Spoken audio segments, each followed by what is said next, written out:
Лишният побойник. Моя човек. И най-добрият приятел на Иван. Той е стрит рапър. Зино използва юмруци вместо мозък. Матка, къде кинти? 5 и 5. 25. Първо се научи да броиш, а след това се прави на играч. Пак. Това е Стела. На нея не е и пука от нищо. Стела не иска да се вписва в света на популярните момичета. Тя е различна и обича да изразява себе си чрез изкуство. Хора! Има убиец в града. Безопасно сме за бедняци. Кой ще иска да убие известна инфлуенсърка? Да. Йо, няма страшно, повия то парак, ще стане мазаляк. Моя човек. Аз като му покажа голямата паламарка и той ще се оплаши. Прекрасно. И сега единственото, което остава, да ни изпратят в някой рандом хижа в гората. Ученици, училището ви изпраща на хижа в гората.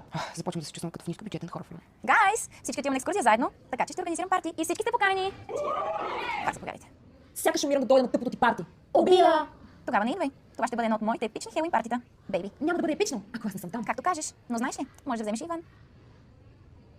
Така да бъде. Ще сме там. Супер. Буквално ще умра, ако няма Wi-Fi в тази хижа. Не мога да повярвам, че съм принудена да пътувам с теб.